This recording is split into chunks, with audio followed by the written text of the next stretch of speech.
CIASC. Dentro de instante, daremos início ao primeiro workshop de drones do Corpo de Fuzileiros Navais.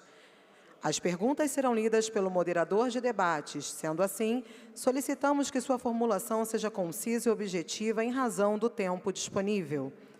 Conforme já observado, há uma exposição de materiais de organizações da Marinha do Brasil e das empresas patrocinadoras do evento próximo a este auditório. Todos estão convidados a visitar nos intervalos e ao final das apresentações. Solicitamos que ajustem os seus celulares para o modo silencioso.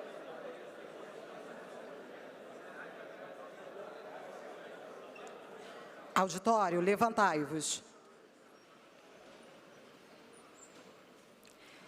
Presença do comandante do treinamento e do desenvolvimento doutrinário do Corpo de Fuzileiros Navais, vice-almirante fuzileiro naval Renato Rangel Ferreira, comandante do pessoal de fuzileiros navais, vice-almirante fuzileiro naval Marcelo Guimarães Dias, comandante do Centro de Instrução Almirante Silvio de Camargo, contra-almirante fuzileiro naval Luiz Manuel de Campos Melo, diretor de Aeronáutica da Marinha, contra-almirante Washington Luiz de Paula Santos, acompanhado dos representantes das empresas apoiadoras, demais convidados civis e militares.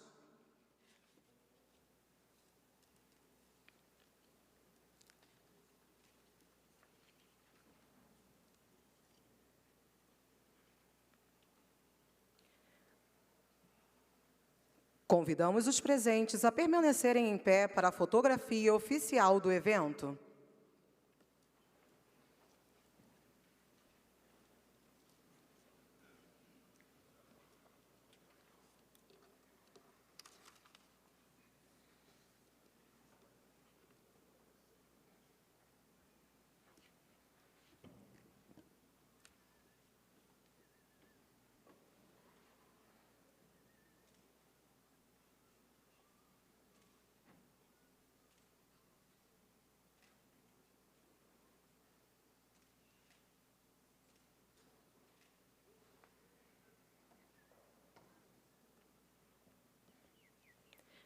Canto do Hino Nacional Brasileiro.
Convidamos os presentes a ocuparem seus assentos.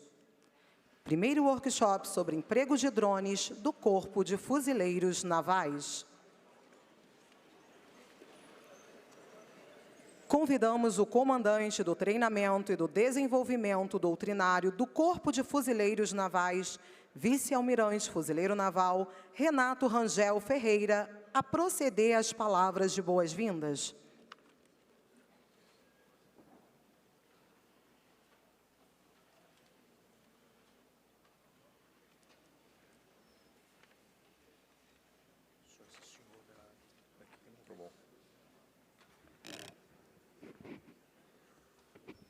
Bom dia a todos, saudando pela nominata, o nosso comandante do pessoal de fuzileiros navais, vice-almirante fuzileiro naval Marcelo Guimarães Dias, o comandante do Centro de Instrução, almirante Silvio de Camargo, contra-almirante fuzileiro naval Luiz Manuel de Campos Melo, nosso diretor de Aeronáutica da Marinha, contra-almirante Washington Luiz de Paula Santos, os nossos parceiros, representantes da Condor, Coronel Ricardo de Souza Soares, diretor de tecnologia da Aeroid, senhor Tiago Giglio, diretor comercial de soluções de defesa da América Latina da Modulum GESP, senhor Bruno Bondioli, os senhores comandantes de OM, suboficiais mores aqui presentes, demais autoridades civis e militares, senhoras e senhores. Bom, estamos aqui começando um período de 2 dias de bastante interação, num tema muito importante para não só para o Corpo de Fuzileiros Navais, para a Marinha, para todas as Forças Armadas, que é o emprego de drone. Todos têm acompanhado a evolução e o impacto que os drones têm trazido na condução do combate, e a condução do combate é a nossa razão de ser. E, por conta disso, o Comando do Treinamento e Desenvolvimento Doutrinário tem se debruçado bastante para tentar entender que efeitos isso trará para a nossa força. Todos os drones estão se desenvolvendo, os aéreos, os que navegam, os terrestres. O nosso foco aqui nesses 2 dias vai ficar mais voltado para os drones menores, drones aéreos menores, que tem grande impacto na condução do combate terrestre. Apesar de todos eles, repito, os litorâneos, enfim, por conta do nossa nova vertente litorânea, os drones marítimos também são importantes, mas o foco vai ficar com relação a esses drones menores. E pelo que a gente tem colhido, e eu já vou dar aqui um spoiler, do que temos estudado sobre o uso do drone, é que eles vão se dividindo em categorias, tem os drones maiores, conforme eu falei, e os menores são os que estão nos interessando, mas mesmo nos menores, eles têm perfil de emprego específicos que nós temos que saber explorar. E é isso que nós vamos fazer aqui esses 2 dias, tanto com o workshop quanto com o campeonato amanhã.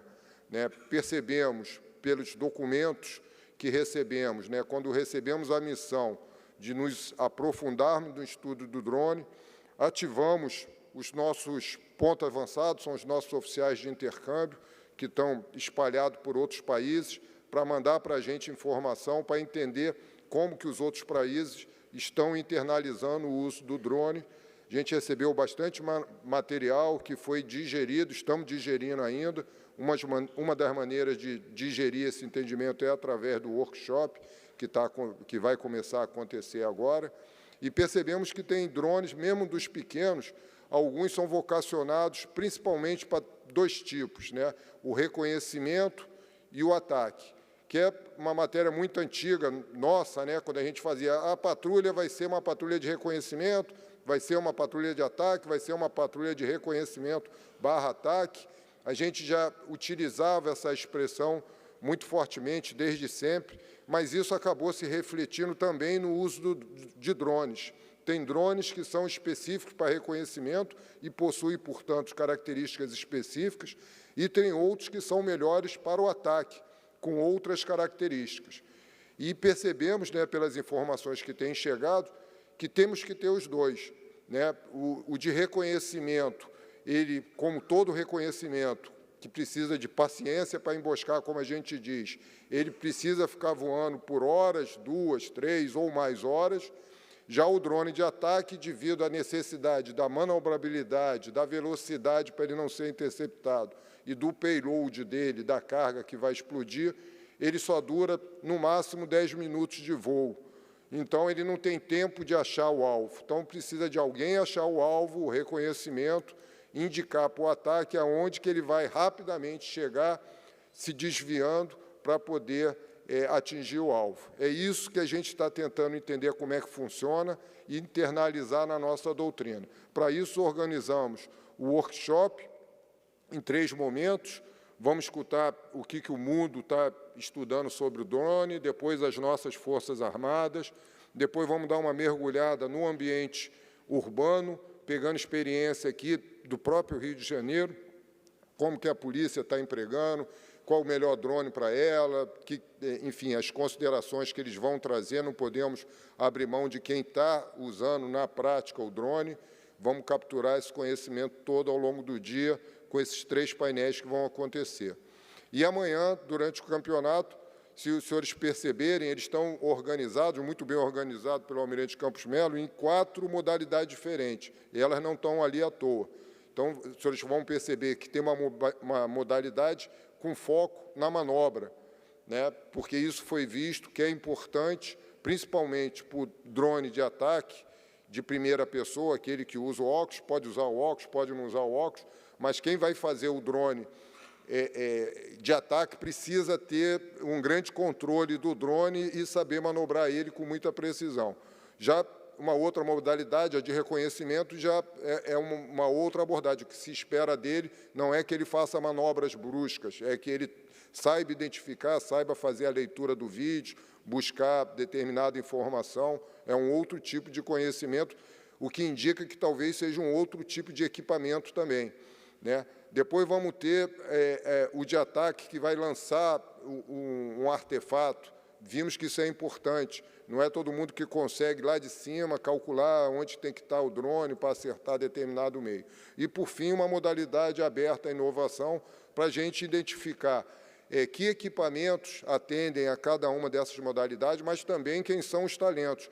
Quem é que conhece de drone, quem sabe manobrar bem, quem nasceu com esse talento específico, para a gente poder identificar e concentrar ou no Combai, que é onde a gente está concentrando nosso batalhão de combate aéreo, o conhecimento de drone, ou concentrá-los na nossa futura escola de drones que vai ter aqui no CIASC. Então, a gente vai ter esses 2 polos de drone no CFN, a nossa escola de drones aqui no CIASC e o Combai, que é onde já tradicionalmente o drone opera.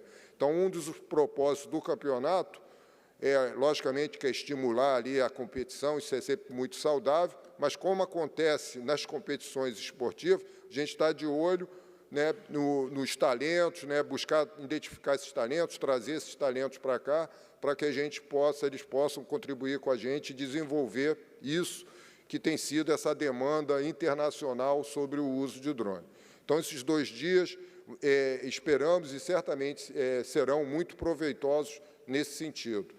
Nesse primeiro dia, a gente estuda aqui dentro desse auditório, vamos escutar o que todos têm para dizer. Num segundo dia, um pouco mais prático, ali no terreno, aprendendo ali com a experiência prática ali dos competidores. Desejo a todos aí que tenhamos um período aí de bastante estudo e bastante aprendizado, declarando assim aberto esse período aí de estudos do workshop e do campeonato. Muito obrigado a todos.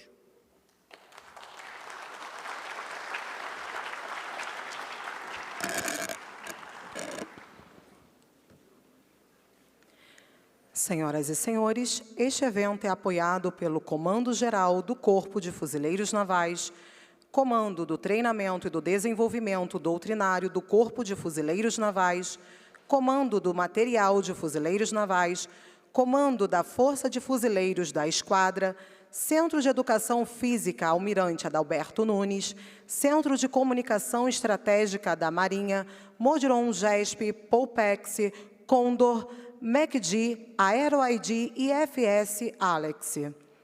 Iniciaremos o primeiro painel de palestras com o tema Emprego de drones nos conflitos contemporâneos. Convidamos o moderador e os palestrantes deste primeiro tema a ocuparem seus assentos no palco.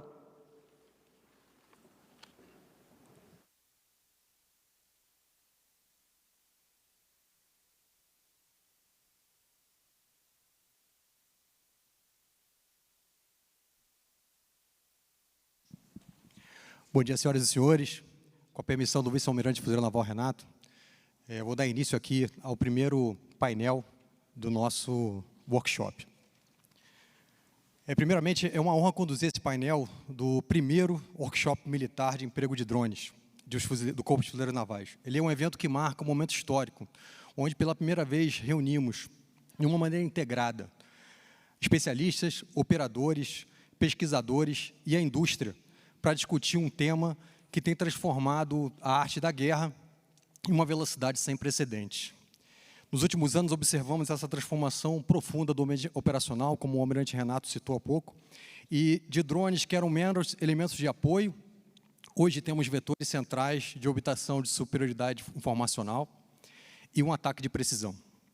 Para o Corpo de Fuzileiros Navais, uma força anfíbia moderna, expedicionária de ponto emprego, tecnologicamente orientada, compreender, integrar e empregar esses meios de forma inteligente e ética é uma necessidade estratégica. Esse workshop expressa exatamente isso, a busca permanente do CFN para aprimorar essas capacidades, desenvolver uma doutrina própria e fomentar um ambiente de inovação alinhado aos desafios do século XXI. E, nesse contexto, iniciaremos nossa primeira apresentação desse painel, e eu convido o capitão de mar e guerra, fuzileiro naval leal, chefe da seção de desenvolvimento tecnológico e planejamento no Centro Global de Serviços das Nações Unidas, para conduzir sua apresentação por videoconferência. Comandante Leal, obrigado pela participação. A palavra está com o senhor. Obrigado, comandante Gustavo. Uma pena que eu não consiga ver a audiência, mas um grande abraço ao grande amigo almirante Renato. É uma honra para mim poder participar desse evento e dar uma humilde contribuição para o desenvolvimento de capacidade do Corpo de Fuzileiros Navais. Passar aqui a apresentação. Desde já, muito obrigado ao comandante Roque, ao comandante Gustavo, pelo apoio, pela paciência. Bom, sou capitão de mar e guerra, fuzileiro naval leal, e tenho a honra de servir aqui na ONU, no Centro Global de Serviço. E a ideia hoje é passar para vocês um pouco da nossa experiência aqui. E esse é o meu plano de trabalho. Uma pequena introdução que já estamos fazendo, falar um pouco do apoio às operações das missões, cenário de treinamento, atividade de contra-UAS, perícia de drones, algumas lições aprendidas e perspectivas futuras que aqui nós vamos com as operações da ONU. Tudo isso em 20 minutos, né? Então, como eu sou o primeiro a fazer essa apresentação, eu me atrevi aqui a colocar uma definição de drone, obviamente apresentando o que a ONU promulga, né? Que é uma aeronave não tripulada. Então é importante gravar esse conceito de que é uma aeronave, né? A gente não pode esquecer que é uma aeronave e que tem funções automatizadas, né? E tem diferentes possibilidades de payloads, né? Agora é diferente a aeronave do sistema, né? Então assim, é muito importante que a gente tenha sempre em mente essa diferença, né? Que enquanto a aeronave é um elemento individualizado, o sistema composto de vários componentes. Isso é extremamente importante para qualquer atividade que a gente vai desenvolver. Isso aí, pode falar um pouco aqui de como onde é que eu estou situado, para vocês, acho que ajuda a entender também aquilo que eu vou falar. Nós temos aqui o nosso secretário-geral, né? Aqui em cima tem o antigo DPKO aqui, no Departamento de Operações de Paz, que tem as missões de paz.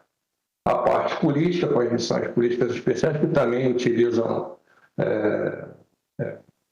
aeronaves não tripuladas. E eu estou aqui na parte de apoio às operações, né? Aqui a parte de apoio às operações, Departamento de Apoio às Operações, aqui a parte de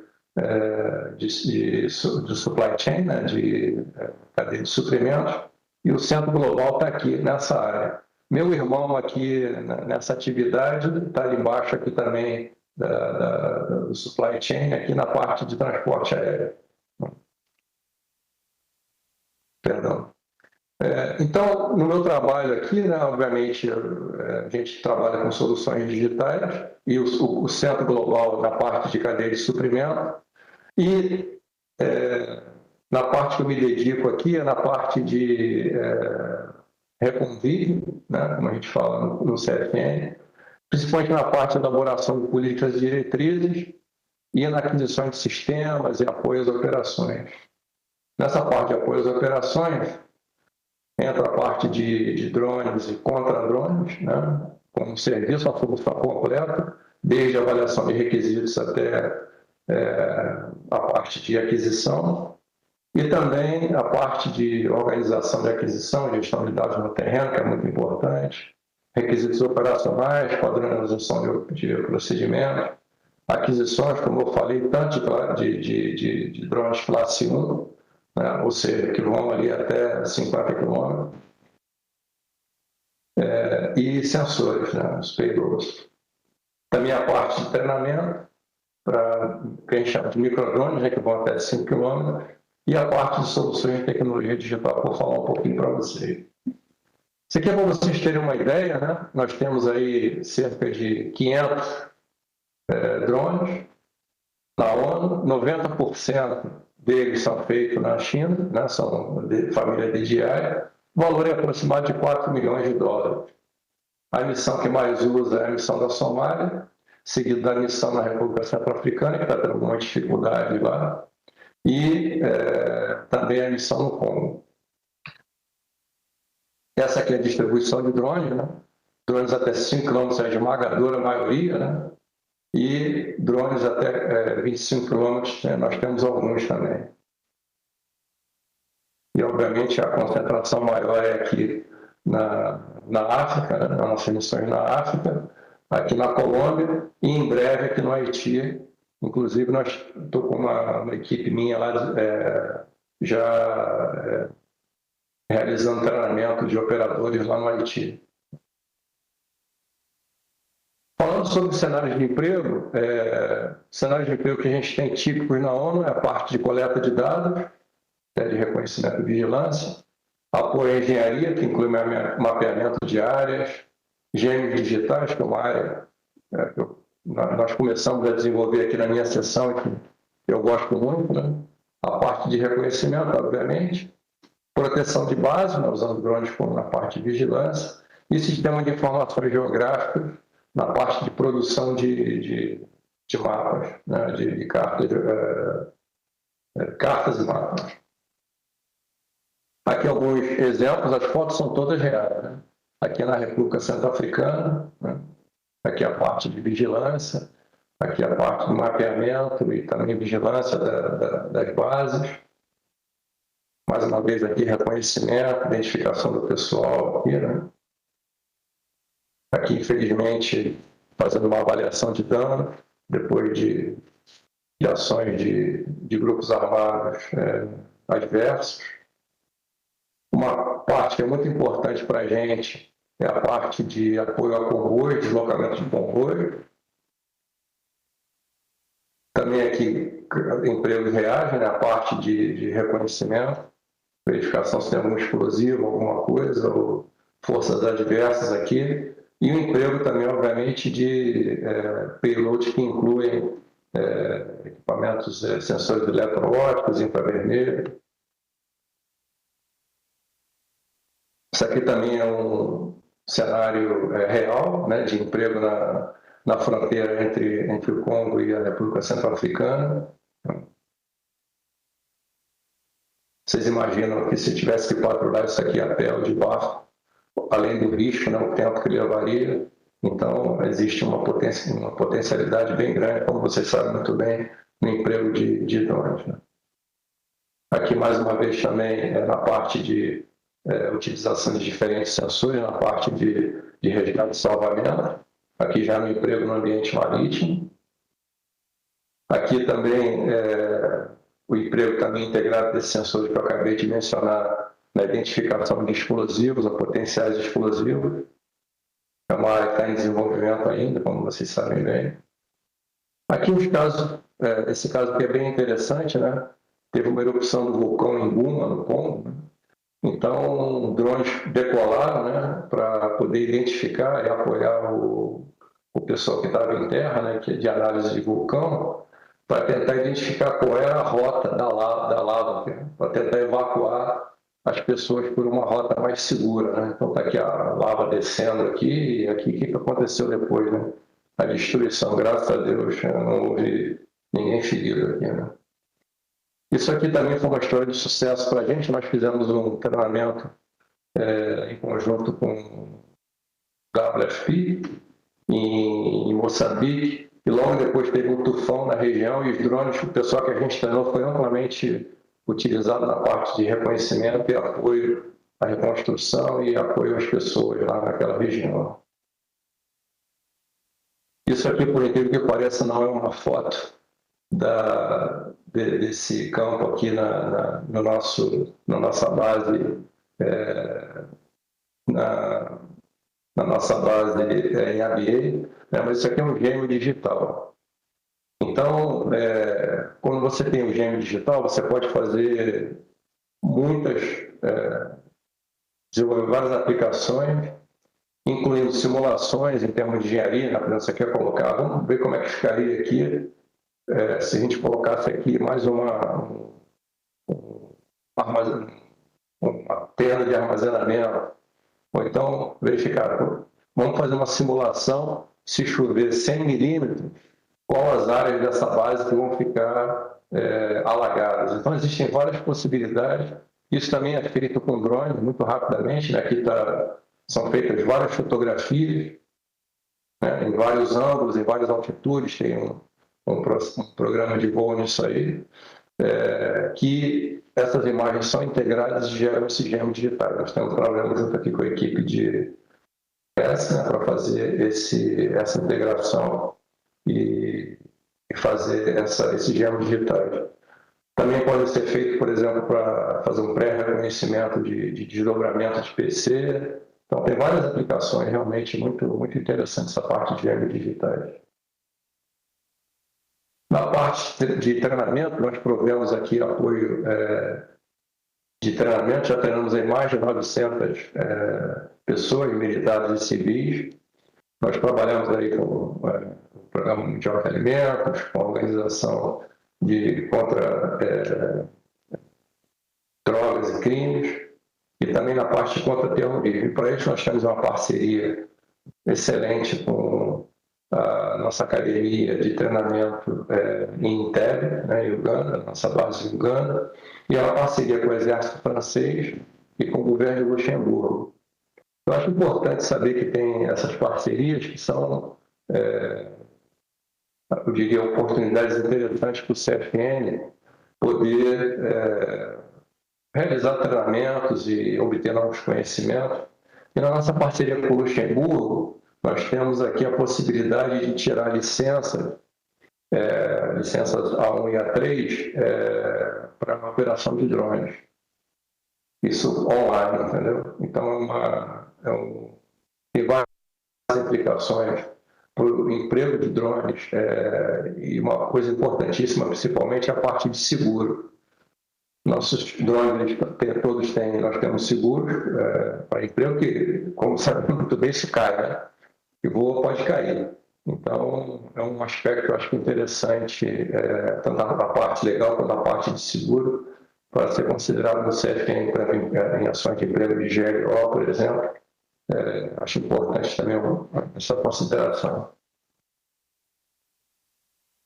Outro aspecto que eu queria comentar com vocês, em termos de soluções de tecnologia digital que a gente desenvolveu aqui, nós identificamos uma empresa israelense que ela faz? Ela, a partir da imagem que é adquirida pelo drone, né, tem obviamente a caixa preta, né, é feito uma compressão do vídeo e do áudio que possibilita a transmissão desse sinal, sem que seja uma coisa extremamente cara, né, utilizando uma conexão satélite simples, né, que a gente pode ter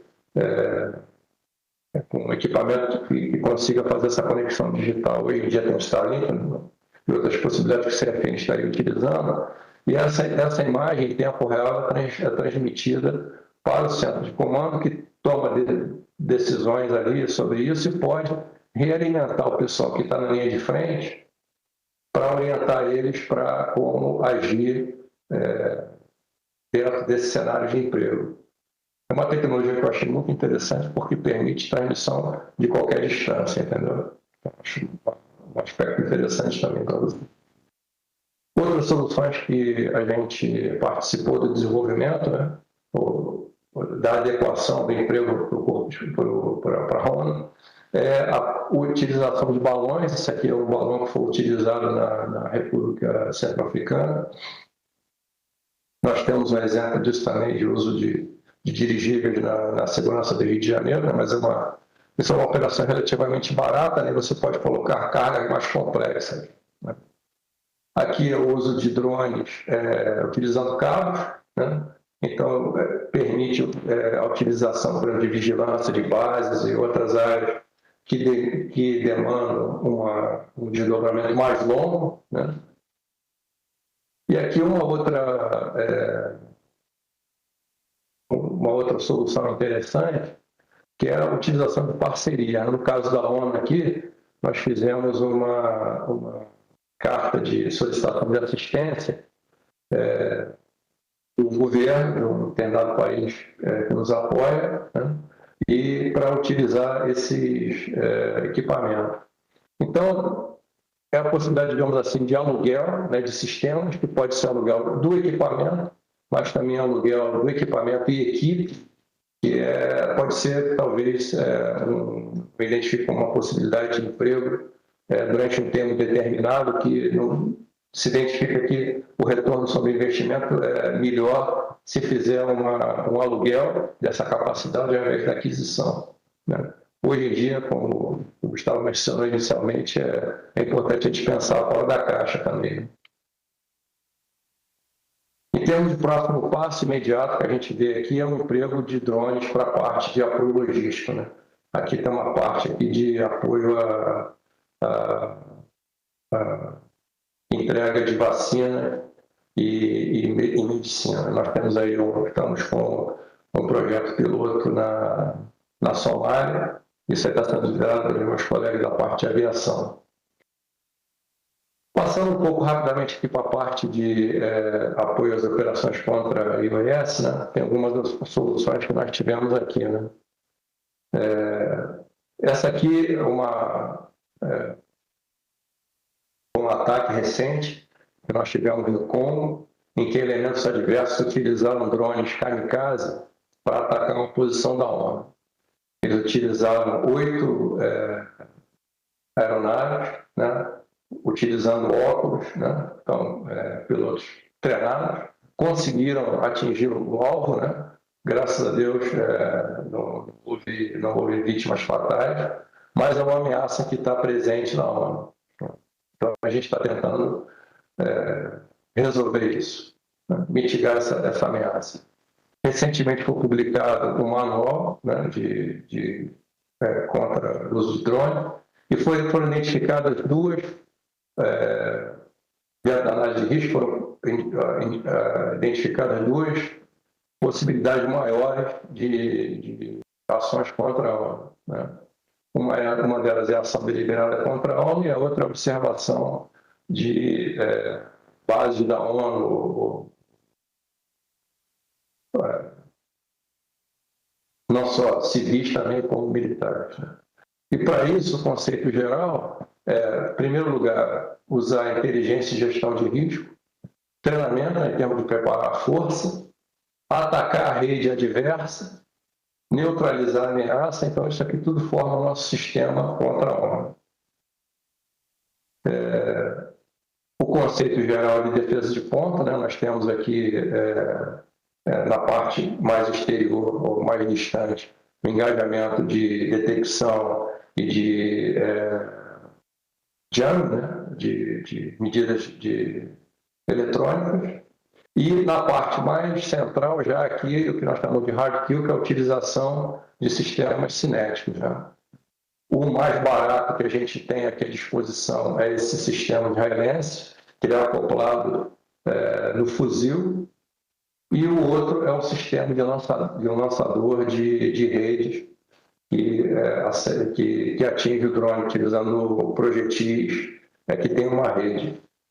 Obviamente que dentro dos diferentes usos de caso que a gente tem, existem situações que você não pode disparar, né? Um 556, um 752, por exemplo, com visitas de VIPs, né? Então tem que lançar a mão disso aqui. Então, desse é o sistema que usa a rede, né?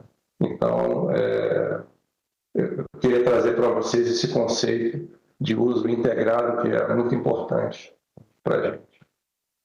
Então, nós temos um sistema, no nosso sistema de aquisições, nós fizemos uma concorrência internacional, colocamos 3 empresas vencedoras desse sistema, e a cada vez que uma das missões da ONU necessita do equipamento, elas dizem que eles precisam, essas 3 empresas apresentam soluções, e a missão da ONU identifica qual seria a solução que eles acharam mais em conta, que vai ter melhor retorno sobre o investimento.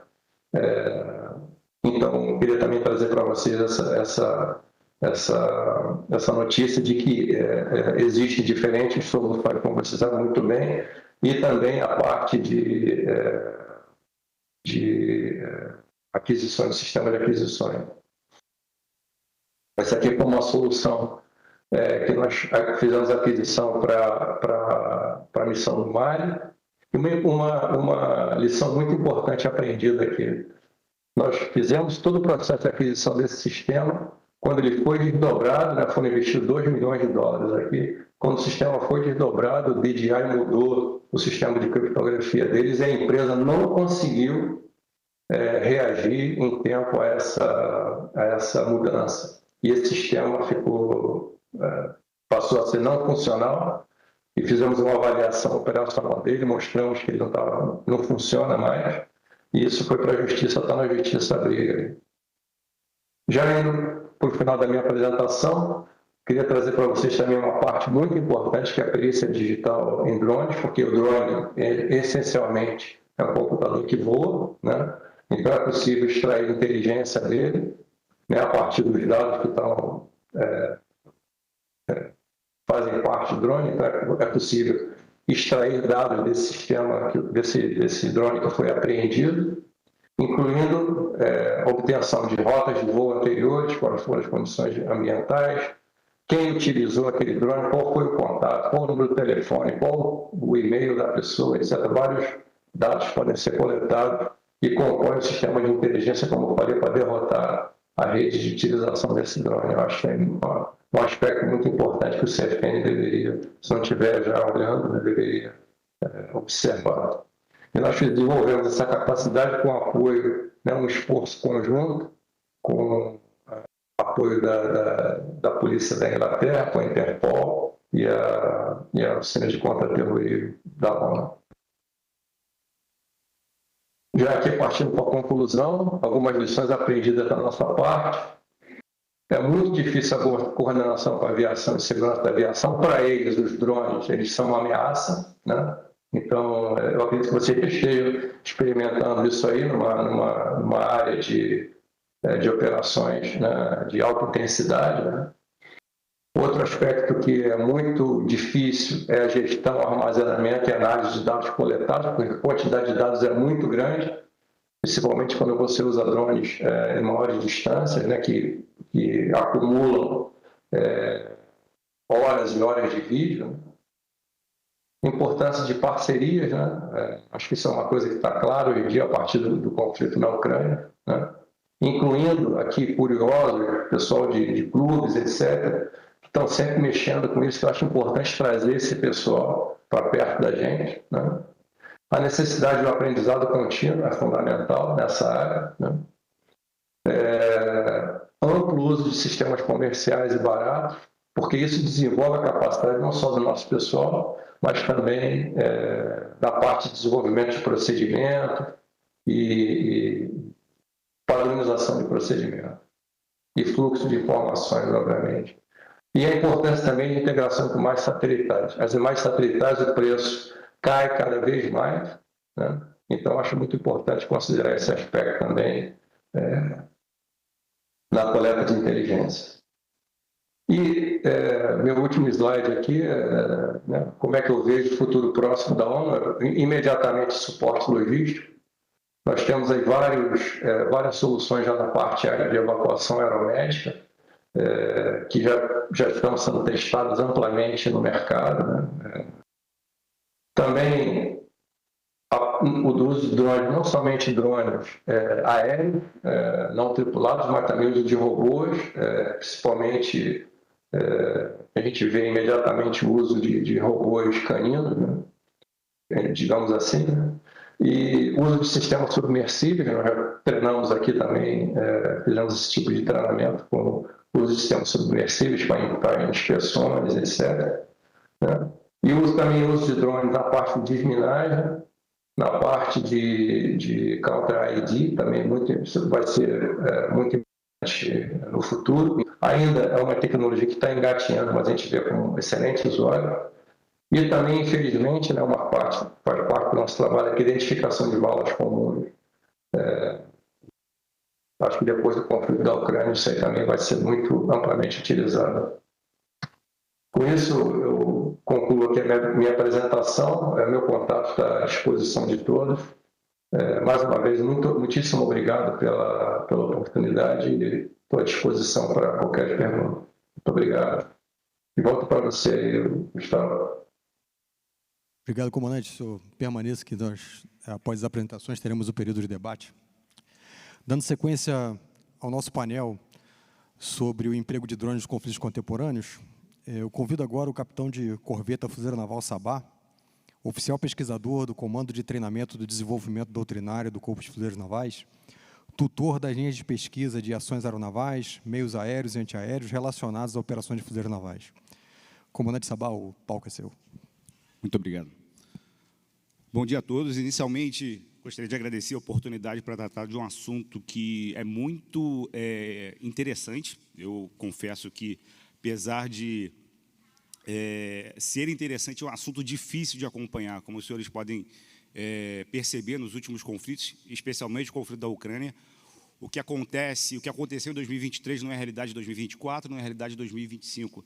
Então, estar a par dos acontecimentos é difícil, porque tudo muda a todo momento. Às vezes, algumas informações não chegam para quem está mais afastado. Ainda assim, é um assunto muito interessante, porque você consegue, de fato, estar presente num momento de revolução, um momento disruptivo em termos de emprego de uma nova tecnologia, especificamente empregada no contexto militar. Então, dentro do nosso tema, emprego de drones nos conflitos contemporâneos, a minha intenção é trazer esse recorte, a redefinição do combate que os drones estão trazendo para a nossa realidade e tentar, de certa forma, enxergar um pouco o que as nossas Forças Armadas devem fazer para conseguir implementar essa tecnologia. Também gostaria de fazer uma ressalva, não sou senhor completo do assunto, uma vez que esse assunto está em constante mutação, então quero trazer, na verdade, algumas reflexões, algumas oportunidades de alguns questionamentos que a nossa plateia possa levar ao fim desse painel. Para tal, eu vou seguir esse roteiro apresentado, que basicamente vão ser 3 perguntas fundamentais que eu vou tentar responder.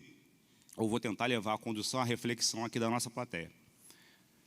Então, do primeiro ponto, contextualização e consequências, a minha primeira pergunta fundamental é: quais são as principais mudanças que os drones vêm impondo ao combate nos últimos anos? E para falar um pouquinho disso, acho que a gente precisa contar um pouquinho de história, que a gente inicialmente acredita, né? Drone começou, guerra da Ucrânia. Não, ele vem, na verdade, um pouco antes disso.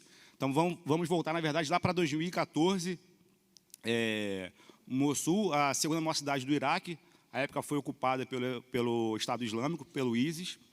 Em 2016, uma colisão formada pelo Iraque, forças curdas e também com apoio norte-americano, fez uma ação de retomada da região. O ISIS ele foi acuado e, com uma tentativa de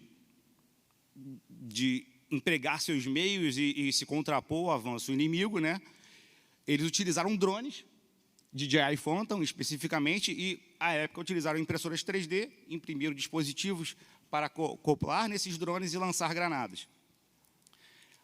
Só que o interessante é que, na época, os estudiosos eles mencionaram que isso, de certa forma, seria uma tática muito rudimentar, uma adaptação, em palavra quase que jocosa, uma gambiarra utilizada por terroristas. Que, na verdade, agora, do ponto de vista de 2025, a gente pode perceber que aquilo, na verdade, era a gênese do emprego de drones como uma ferramenta assimétrica capaz de projetar poder de combate. Então, eu coloco aspas aqui no meu comentário, força aérea de baixo custo, porque força aérea, obviamente, é muito mais do que isso, mas é a primeira vez que um ator não estatal ele tem a capacidade de projetar poder vindo do ar, sem a necessidade de aeródromo, sem a necessidade de pista, sem a necessidade de aviões de milhões de dólares.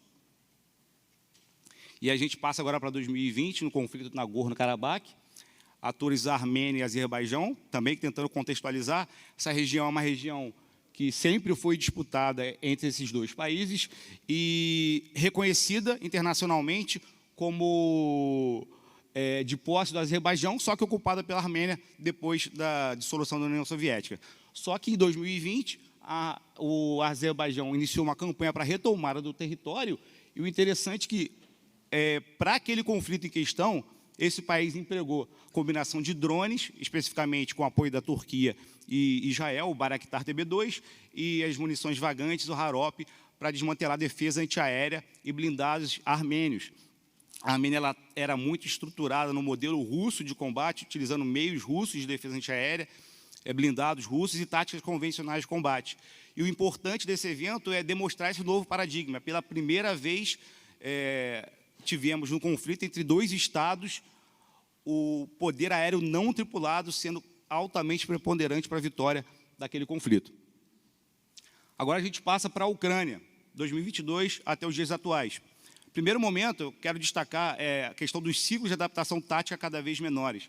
A minha intenção foi colocar essas 4 fases, mas não há uma definição doutrinariamente aceita por todos. Isso não é uma convenção, isso foi uma adaptação da minha parte, para tentar ficar mais fácil de visualizar. Mas o fato eu quis também demonstrar que essa evolução ela é acumulativa. O que aconteceu lá em 2022 não tem total efetividade, agora em 2025, mas ainda assim continua sendo empregado. Então, dentro desses 4 eixos, o primeiro relacionado aos vetores operacionais, o que a gente viu lá no início do conflito, a Rússia conseguiu invadir o território ucraniano, só que ela não mobilizou sua defesa antiaérea de forma eficaz, o que gerou a oportunidade da Ucrânia utilizar também os Bayraktar TB2 como ferramenta de apoio aéreo aproximado e que se tornou muito efetivo. Só que, com o passar do conflito, a Rússia, obviamente, se adaptou e começou a empregar seu sistema de defesa antiaérea, especificamente os S-300 e S-400, para combater essa ameaça. O que aconteceu? Essas aeronaves ainda são empregadas, mas elas estão agora mais à retaguarda, executando funções de inteligência, vigilância e reconhecimento. No segundo momento, com o barateamento do uso de drones, né, ficou muito claro que esse drone ele seria muito eficiente como uma ferramenta de ajuste de tiro de artilharia, que sempre foi também muito empregado pelo lado da Ucrânia. utilizar o observador aéreo para ajuste de tiro de artilharia não é novidade, sempre foi utilizado desde que existe a aviação, só que o uso do drone, essa ferramenta barata, permitiu você capilarizar a oportunidade de estar a todo momento utilizando a artilharia para ter mais precisão. E, de fato, o que a gente percebeu é que, praticamente em todos os elementos de combate terrestre, tanto do lado russo como do lado da Ucrânia, há a presença de drones de reconhecimento. O soldado, dentro da sua unidade, dentro do seu grupo de combate, ele não se desloca sozinho se não tiver a presença de uma ferramenta de reconhecimento aéreo. E, nesse terceiro momento, relacionado à ascensão da FPV, a contextualização foi que em 2023, a Ucrânia, com a redução do seu arsenal de munições de artilharia, precisou adaptar. E essa adaptação, no meu entendimento, ela que, de fato, foi a mais disruptiva, que está se mostrando muito eficaz no conflito da Ucrânia. A adaptação foi utilizar os drones FPV, que são bem diferentes dos drones comerciais que a gente costuma enxergar, né, que esses drones de marcas famosas, como o DJI, por exemplo, que são drones voltados para ter maior performance, maior manobrabilidade, maior capacidade de payload. Utilizar esses drones de forma adaptada para poder infligir danos. Isso se mostrou um sucesso, tanto é que isso é empregado até hoje e é responsável pelo maior número de baixas no nosso conflito da Ucrânia, E, por fim, nesse ciclo, obviamente, nessa luta de adaptação e contra-adaptação que temos agora, atualmente, que há uma dificuldade de empregar esses drones por conta do uso de guerra eletrônica, principalmente próximo das tropas. Só que a adaptação do outro lado, isso também por parte da Ucrânia e por parte da Rússia, foi a utilização de fibra ótica para poder conduzir e ter sistemas teoricamente imunes à guerra eletrônica, a soft kill, e também em processo de desenvolvimento ainda o uso de inteligência artificial como ferramenta para ter reconhecimento de alvos e fazer o ataque final. Se você tem uma inteligência artificial que calcula tudo por conta própria, você não precisa de ter o link do operador até a unidade ou o link do GPS, sinal do GPS até a unidade, porque a inteligência artificial, por conta própria, dentro daquele sistema, reconheceu o que é alvo e executou o ataque. E quais são essas consequências que a gente pode ver no nosso campo de batalha? O primeiro ponto que eu quero mencionar é em relação à transparência do campo de batalha. Com a difusão de drones, se tornou muito mais fácil você ter consciência situacional. A névoa da guerra, de certa forma, ela reduz. E a consequência dessa transparência do campo de batalha provocou, especificamente no conflito da Ucrânia, primeiro momento, a questão do entrincheiramento, e aqui eu também não quero fazer um reducionismo em dizer que apenas os drones foram responsáveis pelo entrincheiramento nesse conflito. Isso também está relacionado às altas preparações do terreno, obstáculos no terreno, campos minados, a própria erosão do terreno, só que o drone, de fato, ele foi o catalisador.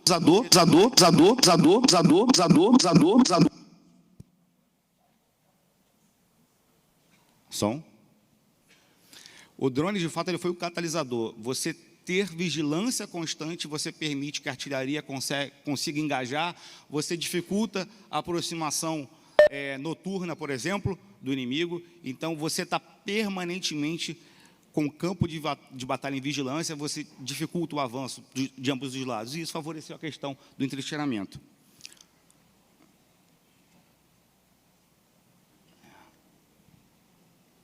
Acho que abriu o Webex. Por gentileza, eu acho que abriu o Webex e não estou conseguindo passar o slide.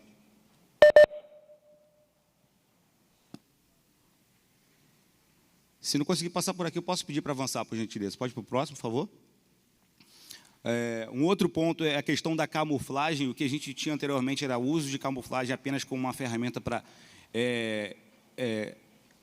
se esconder às vistas do inimigo, só que não é apenas, hoje em dia não é apenas o espectro óptico, você tem que pensar em todo o espectro infravermelho, pensar na visão termal, na ultravioleta, porque você tem drones com essa capacidade. Então não.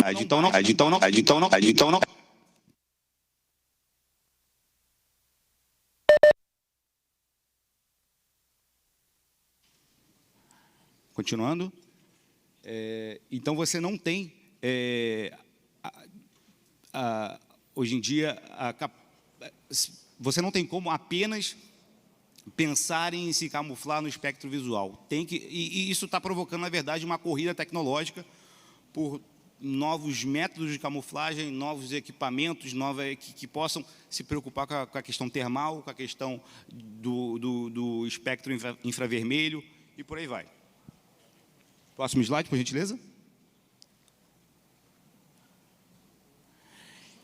O que isso também está provocando é a mudança da bolha do combatente. Anteriormente, o combatente ele sempre teve uma preocupação, a sua vanguarda, a sua retaguarda e aos seus flancos. Obviamente, ele também se preocupava com o vetor aéreo, mas isso era, de certa forma, uma responsabilidade da artilharia antiaérea quando o militar estava no terreno. Isso tem mudado agora.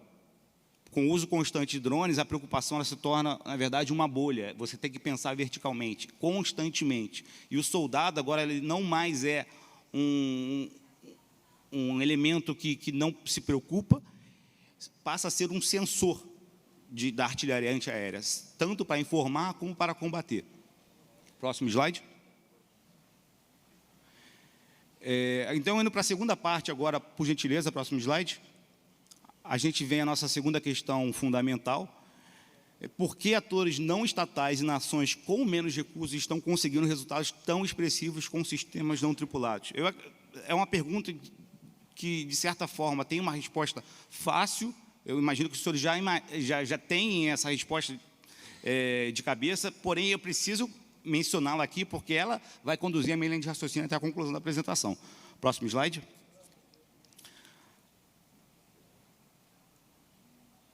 Basicamente, o que a gente tinha até o século XX, até também o início dos anos 2000, o nosso padrão antigo, o conceito de spin-off o Estado, os grandes estados, investiam em pesquisa e desenvolvimento por meio das grandes empresas. Exemplo de algumas empresas aqui norte-americanas. Injeção de bilhões de dólares que promovia a construção de uma nova tecnologia, só que essa tecnologia ela precisava ser paga. Então, esse ciclo de inovação no meio militar ele sempre foi muito mais cadenciado, para a tecnologia se pagar. E chegava no momento que essa tecnologia estava já bastante utilizada e ela era capilarizada para as menores potências, mas isso significava um momento que os grandes estados estavam a ponto de inserir no campo de batalha uma nova tecnologia. Os líderes sempre foram essas grandes empresas, esses gigantes financiados pelos estados, especialmente Estados Unidos e entre outros. Só que dentro do século XX, do século XXI, perdão, especialmente nesses últimos anos e no que se refere ao uso de drones, esse fluxo é o contrário. Ele vem do meio civil, é um fluxo muito mais dinâmico, muito mais acelerado. É o fluxo de atualização de software. É um fluxo onde você tem a renovação de celular a cada ano. É o fluxo da livre concorrência. A consequência disso aí é que a tecnologia de ponta, ela de prateleira, ela praticamente se torna capaz de ser empregada na sua vertente militar se for feita alguma adaptação. É um abismo de velocidade quando você compara o método, o ciclo de aquisição militar e o ciclo de aquisição civil. Isso aqui é aspas que eu vi uma matéria, de vez compra-se um equipamento militar até chegar para pronto uso. Você vai comparar com um item que é vendido na Amazon, na AliExpress e em outras lojas, ele já está provavelmente muito mais atualizado. E um outro ponto também relacionado aos drones, por que também eles são tão eficazes, esse triângulo, ele é praticamente um paradigma de custo-benefício. Normalmente você não consegue atingir com uma tecnologia esses três vértices desse triângulo. Você não consegue, por exemplo, ter um míssil, por exemplo, ele vai ser letal, vai ser preciso, mas provavelmente vai ter um custo muito alto. E o drone, pela primeira vez, ou não pela primeira vez, mas nos últimos anos, ele se mostrou com uma tecnologia capaz de unir esses três vértices. Obviamente, isso aconteceu, se a gente pegar na história, por exemplo, a arma de fogo é basicamente esse conceito. E quando ele consegue atingir esses três vértices, de certa forma, é uma tecnologia disruptiva. Então, não há como negar. O drone é uma tecnologia disruptiva. E obviamente, que provoca essa assimetria financeira, essa curva insustentável. Obviamente, também há sempre o ciclo de emprego, de armamento e de oposição. A gente vê que tem novas tecnologias sendo empregadas para combater esse tipo de ameaça, mas fato é, ainda assim, o emprego de drones, ele se mostra muito mais barato economicamente. Aí daí veio o conceito de vencer a batalha, falir na guerra. Quanto que você vai gastar para combater aquela ameaça, para destruir aquele drone? Bom, indo para o último bloco da apresentação, os desafios, os caminhos para a implementação dessa capacidade dentro das nossas Forças Armadas. Vem a minha última pergunta fundamental. Diante dessa nova realidade econômica e tecnológica, quais são os desafios e caminhos para que as Forças Armadas implementem essa capacidade? Eu quis dar ênfase, isso é uma reflexão muito clara do conflito da Ucrânia, entre dois entes que se conversam a todo momento, que são as unidades operativas, a ponta de lança, é o militar que está no combate, é a companhia que vai atuar no terreno, e a tríplice hélice, ou seja, o apoio governamental, as empresas, as universidades, investindo em pesquisa e desenvolvimento. Se não tiver ação conjunta entre essas duas partes, você não consegue ter esse ecossistema de inovação próprio e que possa ser atualizado constantemente. A parte das unidades operativas, elas têm que pensar em pesquisa e desenvolvimento adaptativa. É o militar que vai lá no campo, vai utilizar aquele drone e vai ver que ele não funcionou porque aquela frequência ela foi jameada ou aquele sistema. E essa informação ela vai ser passada para a tríplice hélice. Também na ponta de lança, que vai ter a oportunidade, obviamente, também de construir itens de adaptação. E a nossa tríplice hélice se preocupa com pesquisa e desenvolvimento de alta complexidade para que a gente consiga caminhar nesse ciclo de inovação. Exemplo, inteligência artificial, navegação em sistema degradado, enxames de aeronaves remotamente pilotadas e a preocupação na produção em escala. Dentro desse modelo também do nosso ecossistema de inovação, é muito importante que se pense em investimento em sistemas modulares abertos. Isso está muito em voga tanto nos Estados Unidos como em países da Europa. Para que esses sistemas evoluam, tornar o sistema uma caixa fechada, você impede que você faça evoluções graduais. Você impede, de repente, de colocar uma bateria nova com maior capacidade, você impede de colocar um sensor melhor, você impede de utilizar um novo sistema de radiofrequência que vai se adaptar à guerra eletrônica do inimigo. Então, tem que ser pensado nessa modularidade, onde você vai permitir que empresas e universidades trabalhem na evolução da tecnologia. E, por fim, a questão do capital humano. A parte que também precisa ser desenvolvida, que precisa ser investida, melhor dizendo, a gente tem a percepção que voar drone é uma tarefa simples. Não é bem assim, até porque são ecossistemas distintos de emprego de drones. Temos os drones de reconhecimento, que são muito mais estáveis, feitos para ter boas imagens. Temos os drones de ataque, que são plataformas completamente instáveis, que precisa de habilidade psicomotora, que precisa de cognição, que precisa de uma organização militar onde esse indivíduo ele vai ser empregado adequadamente. A gente precisa implementar taticamente, operar no nível correto, treinar, testar, ter a cultura do erro, se permitir errar, obviamente, num ambiente controlado e adaptar. Isso precisa ser trabalhado e é um caminho que, especificamente, o CFN está trabalhando, está caminhando nessa cultura do capital humano. Então, as considerações finais a respeito da minha apresentação, tentando responder e recapitular as perguntas. A primeira menção, ela responde a pergunta 1 e 2, ou seja, redefinição do combate, ou seja, a tecnologia de drones rompeu as barreiras de entrada do poder aéreo, não é mais um monopólio de um poder estatal, e também há a transparência total do campo de batalha. E, tentando responder a terceira pergunta, o desafio da integração. Há uma necessidade de equilibrar a robustez institucional das Forças Armadas com a agilidade dos ciclos de inovação, da tríplice hélice, e a prevalência do fator humano. O drone é vetor, mas o diferencial tático reside na qualificação da nova valência do capital humano. O drone ele vai ter atualização a cada 6 meses, 1 ano, mas o espírito do combatente, a instituição, a forma de empregar, isso vai perdurar, e isso que precisa ser investido a todo momento. Obrigado. Obrigado, comandante Sabá. Dando prosseguimento como último panelista dessa primeira parte, convidamos o Sergeant Chief Wilfred Potier, chefe de equipe de apoio especializado e piloto e construtor de drone SL-450 do 11º Regimento do Corpo de Fuzileiros Navais da França, para proferir a sua apresentação. Ele vai fazer a apresentação dele em inglês. Okay? I just introduce you for the audience. Sergeant Potier, the stage is yours. Obrigado. Hi, good morning, everyone.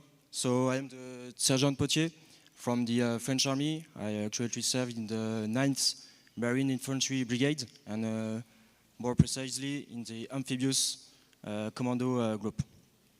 Thank you to welcoming me. So,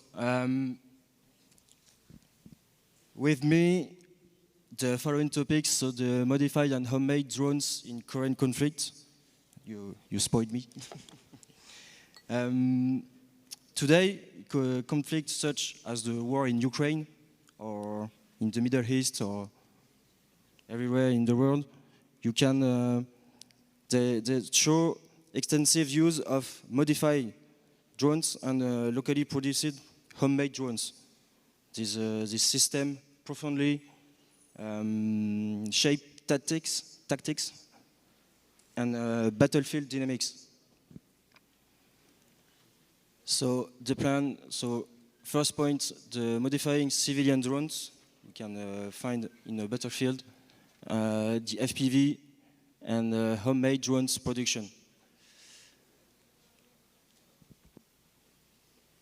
Many drones on the commercial markets are adapted for military use. Their modifications are usually simple but extremely effective. As you can see, adaptation tips include enhanced battery, added night vision, basic anti-jamming, directional antenna or relay antenna, and simple release mechanisms to drop something. This modification transforms every devices into military tools. An example, this DJI M300. So you can see all the characteristics and the price. And the drones cost a few $100, okay, more in this one, but it can neutralize equipment worth hundreds or thousands, even $billions, like a tank. That's redefining the economic of warfare. And all civilian drones, like the DJI series, are being adopted to serve as an advanced reconnaissance platform, because they have a very good camera with the thermal, optical, and a very high accuracy of the position.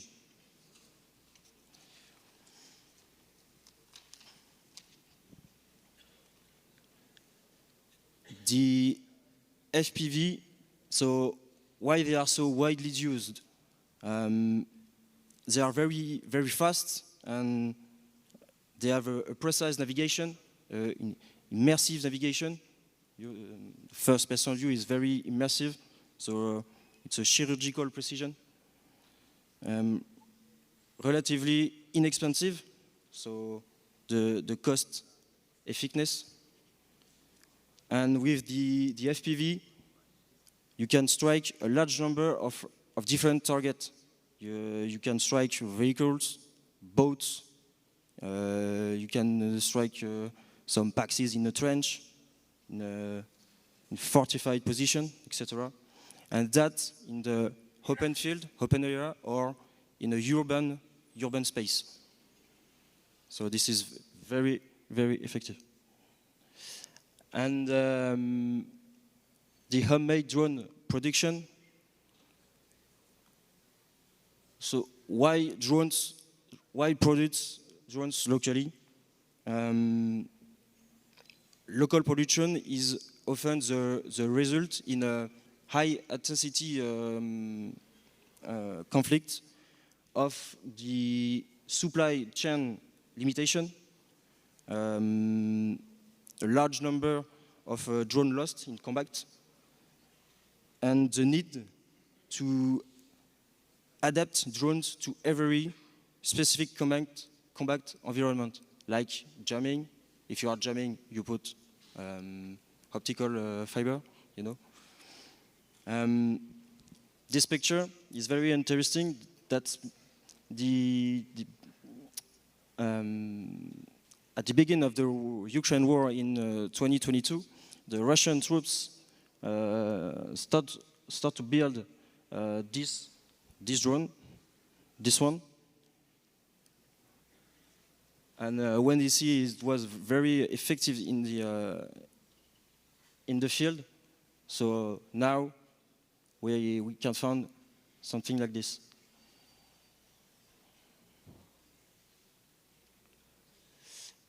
The local workshop and micro factories. In many war zones, and very close to the front sometimes, we can find drones factories. They produce FPV drones or simplified copies of civilian drones and 3D printed components. And also, they can supply the civilian drones with battery, reload ammunition, etc.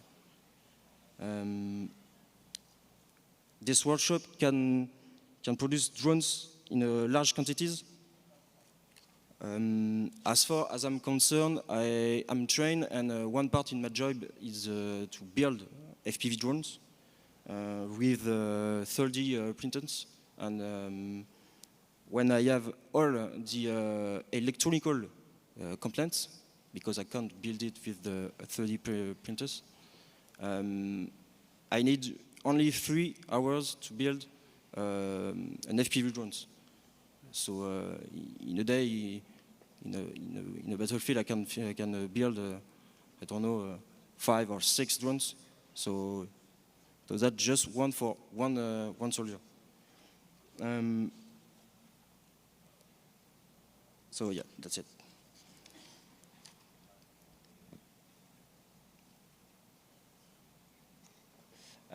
For my conclusions, I chose a quote from The Art of War by Sun Tzu.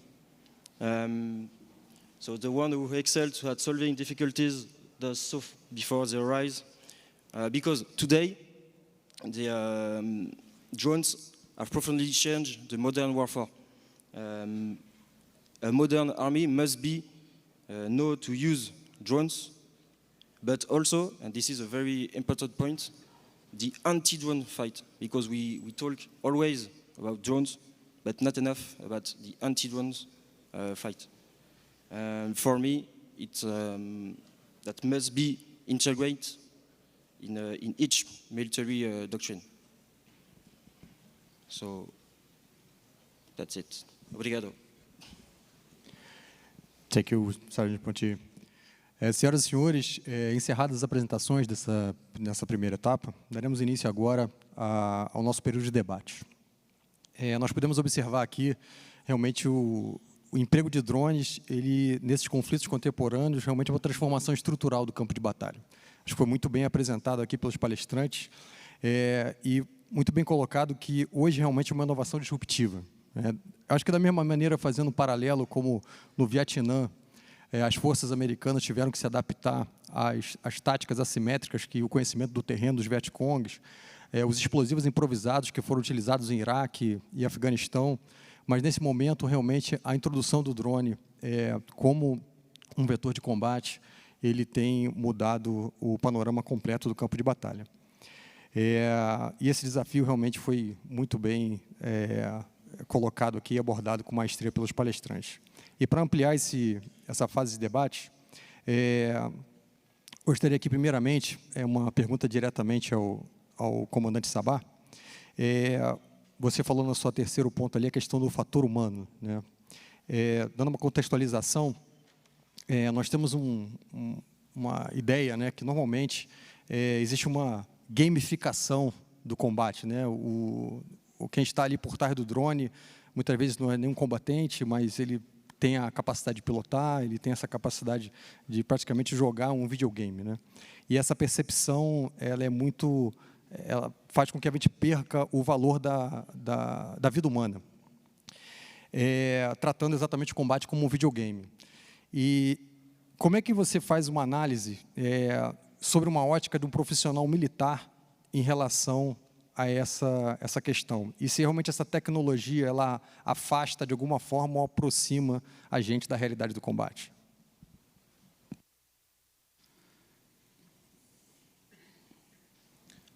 Bom, comandante, o primeiro ponto que eu acredito que seja importante ressaltar é que, para esse combatente, ele provavelmente está numa situação de ambiguidade moral, porque ele está numa condição onde, teoricamente, ele se sente seguro, provavelmente num bunker, afastado da linha de frente, porém está engajando com o inimigo. E diferente do que, por exemplo, ocorre com a aviação, né? A aviação de caça, onde o piloto vai fazer um bombardeio numa posição. Ele não tem a visualização do inimigo. Ele visualiza a posição, emprega a bomba e lança a bomba. Nesse caso específico do drone, o piloto do drone, ele está vendo o inimigo. Ele está visualizando o sofrimento de um outro ser humano. Por mais que seja a questão, obviamente, do conflito, que ele está cumprindo a missão dele, ele tem um propósito e ele vai cumprir a missão dele. Meu entendimento que essa percepção que a gamificação, a sensação de que para o piloto a morte não vai ter valor, eu acredito que ela pode caminhar para o lado contrário, porque há essa desconexão, né? Ele provavelmente vai chegar em casa e vai lembrar que ele viu, a gente pode ver na internet alguns vídeos de o militar que está sendo alvejado pelo drone pedindo, por favor, para que o drone não ataque ele. E o drone vai e ataca. Então, ele provavelmente vai ficar com essa informação na cabeça dele quando chegar em casa para dormir. E até um pouco diferente quando a gente compara, por exemplo, com o combate de infantaria, que é no calor do combate, onde é a luta de sobrevivência, é viver ou morrer. E nesse caso, não. Ele está ali controlando uma máquina para destruir alguém. Então, eu acredito que precisa, obviamente, de mais estudos a respeito desse tema para ver se isso vai afetar psicologicamente esses operadores, mas eu não vou tanto pela linha da gamificação, pelo contrário, eu vou pela linha de uma carga emocional, de uma carga de responsabilidade que precisa de uma preparação muito grande para esse militar atuar e fazer o que ele faz. É interessante a tua perspectiva, até o comandante Sabah, ele é piloto de asa fixa, né, de caça, que eu acho que temos civis, e realmente você tem essa perspectiva de não estar vendo o inimigo diretamente e realmente essa perspectiva do drone está muito mais próxima da questão do visual, é um impacto psicológico grande. Um segundo questionamento aqui, comandante Leal, se eu pudesse ampliar, o senhor demonstrou ali o emprego de drones durante a apresentação do senhor em diversos teatros, né, onde as Nações Unidas têm operado. E mostrou algumas tendências utilizadas ali de algumas medidas contra esses sistemas, né. Quais medidas o senhor pode elencar dessas que o senhor mostrou que são mais marcantes, têm sido mais eficazes na proteção das bases da ONU, comboios, em todas essas operações de paz? Obrigado, Gustavo. Essa é uma pergunta excelente, né? Porque eu acho que, principalmente para países como o Brasil, a ONU funciona como um laboratório, porque a nossa verba ela é muito pequena, as operações elas são desdobradas em uma multitude de ambientes operacionais e, em cima de tudo isso, você adiciona as dificuldades de coordenação diante de culturas diferentes, de procedimentos diferentes e, obviamente, línguas diferentes, né? Então, o que a gente tem utilizado, né, mostrado, principalmente a uma distância maior, o uso de sistemas que mesclam aquisição de imagens, aquisição de radar, né, e que tentam, de alguma maneira, parar ou neutralizar essa aeronave o mais distante possível. Obviamente que os desafios são muito grandes, a tecnologia ela é muito rápida, acredito como já foi dito. E, né, de alguma forma, mais recentemente, o uso de drones com cabos, né, estava com outro fator disruptor no conflito da Ucrânia.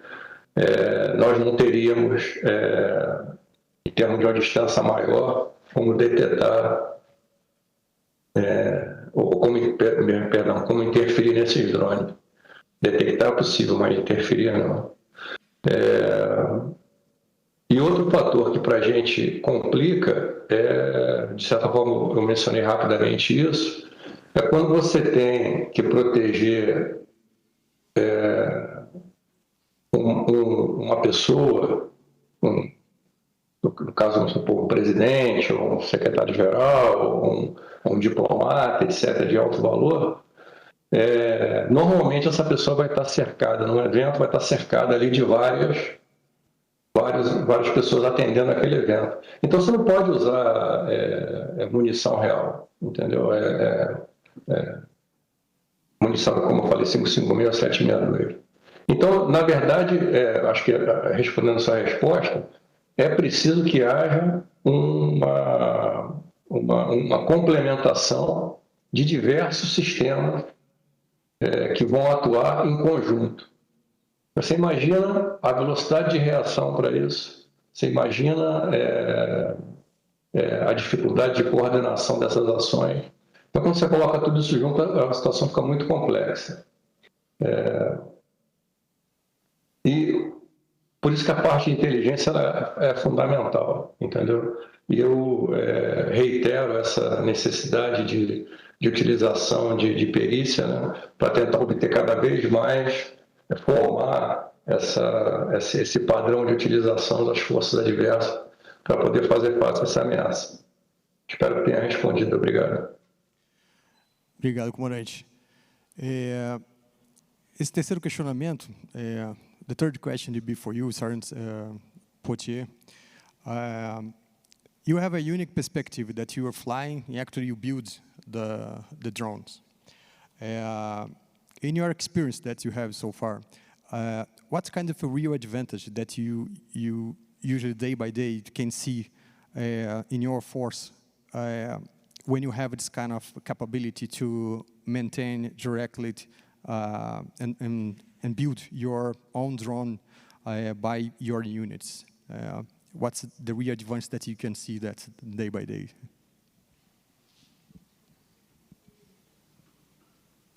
The first advantage is you preserve human life. That's the very most important, and you can, like I said, destroy very rough, very cost target with just a simple drone. And when, for example, when last week I was in an exercise, in an amphibious exercise, and we do an assault on the beach, and before the assault, just in the small boat, we just send 2 drones to check the beach and all around the beach, and if it's okay, we can go. But no, it's a real advantage in the real time to have drones. And if you want to strike something, but you can't assault with a human group, you can just send an FPV drone with a charge, explosive charge, So there are a lot of points of advantage. That's just some two of advantage. But what can I say?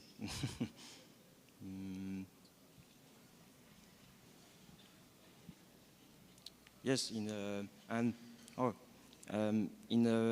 the French army at this moment, we created a center of drones to training and to teach of a lot of soldiers to build a drone and how to use it in the battlefield.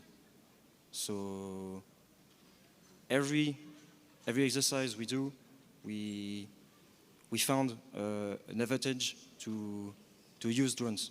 It's in each exercise. It's a very yes. That's it. Now it's part of your training. Do it and learn how to deal with the drone. I think it's you save lives with this kind of Yes. advantage. Meu próximo questionamento é um pouco aberto. Eu acredito que os três possam responder também. O comandante Léo falou muito bem sobre a questão da competição e a velocidade, né? O comandante Sabah também da velocidade que o desenvolvimento desses drones ocorre. É como a gente tentar correr atrás do Usain Bolt numa competição olímpica de 100 metros, a gente não vai conseguir chegar nele nunca, né? Mas se a gente bloquear o Usain Bolt, a gente consegue passar o Usain Bolt. Então, esse é o meu questionamento. Será que vale a pena um investimento maior no desenvolvimento de nossas próprias tecnologias para chegar no estado da arte? Ou seria melhor o desenvolvimento de mais técnicas e procedimentos para se contrapor a esse desenvolvimento que a gente dificilmente vai conseguir alcançar? Não sei se o comandante Léo poderia iniciar essa resposta. Obrigado. Eu acho que eles não são mutuamente excludentes, entendeu? Eu acho que é importante a gente buscar soluções, porque o que me impressiona, desde que eu vim trabalhar aqui na ONU, é como é possível a gente obter soluções de baixíssimo custo e utilizando conhecimentos com parcerias ou pessoas que estão se formando em universidades, fazendo cursos de mestrado, de PhD. Nós temos utilizado isso amplamente em diferentes áreas, esse é o meu trabalho diário aqui, e com muito sucesso. Ao mesmo tempo, é muito importante a gente estar engajado com quem está lidando com esse problema no dia a dia, e a gente tem contato com o pessoal que trabalha na Ucrânia, para que a gente possa identificar quais são os procedimentos e tentar passar isso nos nossos treinamentos, incorporar isso nos nossos treinamentos, nos nossos manuais, porque é importante que haja essa ponte entre quem está desenvolvendo, quem está fazendo, quem está à frente ou lidando com esse problema no dia a dia. Então, eu acredito que é muito importante trabalhar nessas duas áreas. Obrigado. Obrigado, comandante. Comandante Sabah? O entendimento que são conceitos, como o comandante mencionou, que se complementam. Para que você tenha investimento em pesquisa e desenvolvimento nacional a respeito desse assunto, dessa tecnologia, ela tem que ser empregada nas nossas Forças Armadas. Então, é preciso que, no momento, se invista e se estude como iremos estruturar nossas Forças Armadas, o CFN, e não somente a questão de drones aéreos, obviamente também para drones navais, drones marítimos e drones terrestres, mas como iremos empregar. Uma vez que você estrutura como você vai empregar, você define as táticas, técnicas e procedimentos, coloca isso em campo, você vai verificar lacunas. E aí você vai ter a oportunidade de levar essas lacunas como ferramentas para que setores de pesquisa e desenvolvimento possam evoluir suas tecnologias.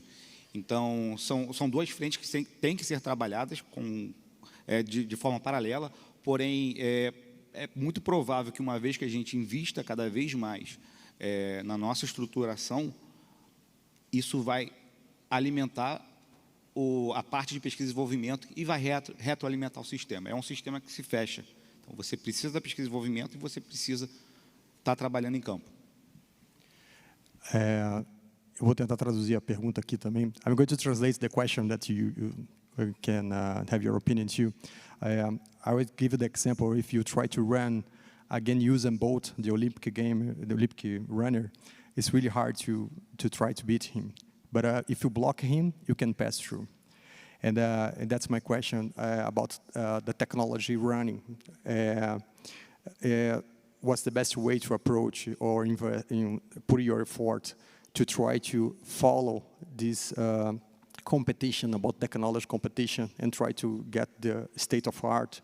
Or is better you try to put your effort and try to change your TTPs and training and everything and start in order to try to block this kind of technology that is really hard to beat day by day?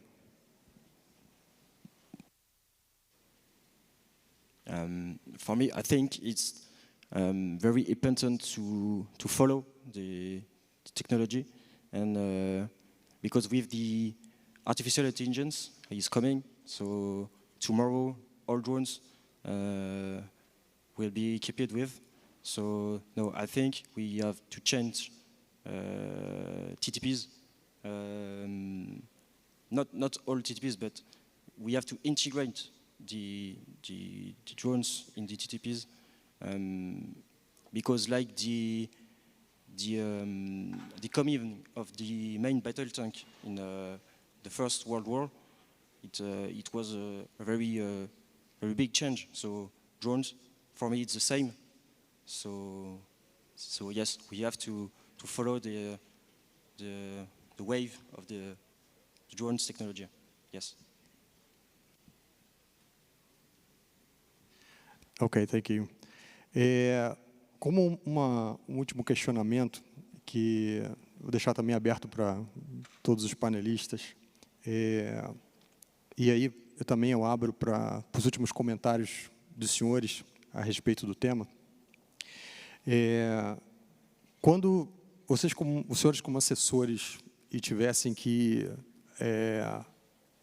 pensar e assessorar a primeira ação que uma força deveria ter para poder aumentar e desenvolver essa capacidade, depois de uma análise da força, qual seria a principal meta inicial que uma força deveria ter? Dar exemplos aqui como investir em material, organização, estrutura, treinamento, educação. Como os senhores veem aí essa questão de qual o primeiro passo que uma força deveria ter para conseguir iniciar o desenvolvimento dessa capacidade? Eu vou tentar dizer em inglês. I'm going to try to translate the question for you too. When you think about one force, one country that wants to develop this capacity, about the work of drones, what the first thing that comes to your mind? What the first thing that you give as advisor in order to, after assessment, to build this capacity? Maybe in this way about material, doctrine, training, education, what's the best way to approach? I'm going to start with you. Vou começar aqui com Sergeant Poitier. Please, Sergeant Poitier.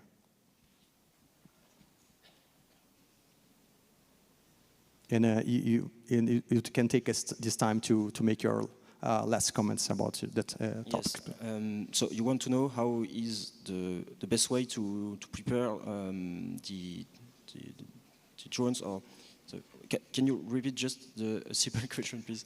What the first thing that comes to our mind, if you, as advisor, you need to make suggestion for a force or for a country to start to develop this capacity? What the first thing that comes to our mind? What suggestion that you have in your mind?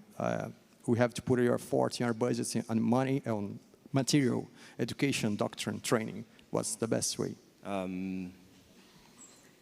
I think the best way is, yes, the education, but like it was said before, all the components of drones are made in China.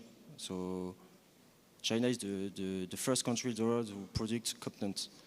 We have the same problem in the French army. We can't produce all components of drones. We try, and we are going to change our weaponry factories to drones. But yes, after we have to educate the young officer to use drones and yes, change TTPs. Yes. Ok, thank you. Sabá, de uma maneira bem resumida aí pelo nosso tempo. Comandante, estava procurando a cola aqui o significado da palavra DOPEMAI, para não me equivocar na sigla.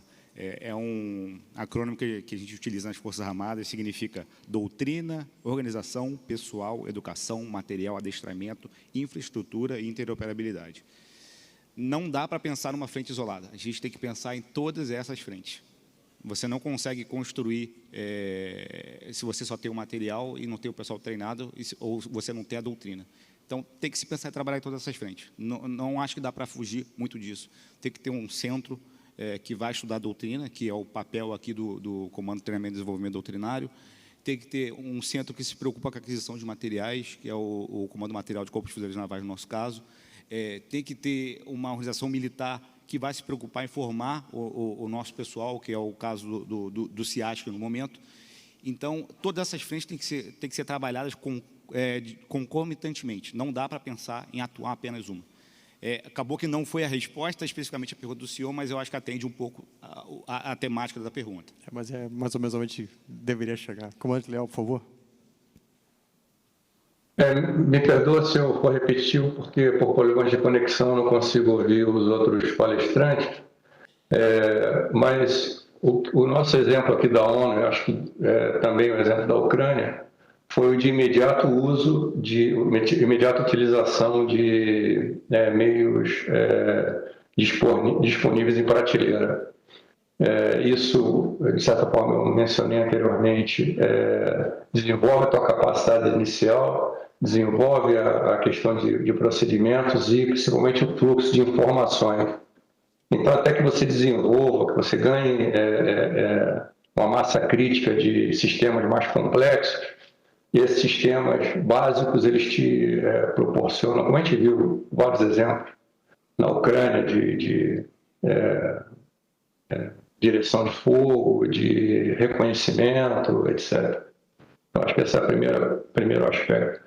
O segundo aspecto que a gente também, com sucesso, conseguimos desenvolver aqui na ONU, é a questão de antecipação.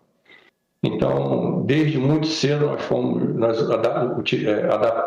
adotamos a utilização de drones nas missões de uma maneira extremamente descentralizada e depois isso foi tomando parte do corpo de doutrina, do corpo de procedimentos da ONU. E a mesma coisa com a parte de contra-drones, entendeu? Então, são dois aspectos que, então, em resumo, seria a utilização de material disponível em prateleira e a antecipação às tecnologias. Muito obrigado.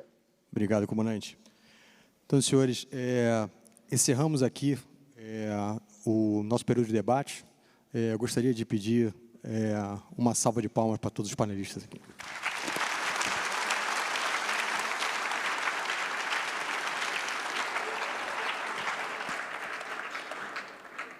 Convidamos o vice-almirante fuzileiro naval Marcelo Guimarães Dias para realizar a entrega de certificados aos palestrantes e o moderador do primeiro painel.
Teste, som. Bem, agradecendo aos nossos palestrantes desse painel daqui do período inicial, pela contribuição e a oportunidade realmente enriquecedora, estendendo os agradecimentos ao meu amigo de turma, comandante Leal. Começou a possibilidade de participação dele a partir de um WhatsApp trocado, quando ele falou de uma das capacidades que ele observava lá no trabalho da ONU, e quando eu tive rapidamente a oportunidade de transmitir essas informações para o almirante Renato, sabendo que ele estava conduzindo a organização desse evento. Mas todas as informações foram extremamente valiosas, não tenham dúvida de que elas foram super atuais, foram super relevantes e concatenaram muito bem para um entendimento médio de pessoas que não estão tão envolvidas no assunto quanto os senhores estão. E isso daí é extremamente produtivo para uma coletividade, um grupo grande como nós outros, que temos o dever, temos a obrigação, sabemos disso, que nós temos um atraso a tirar nessa área. Muito obrigado, pediria a todos mais uma vez uma salva de palmas para os nossos palestrantes.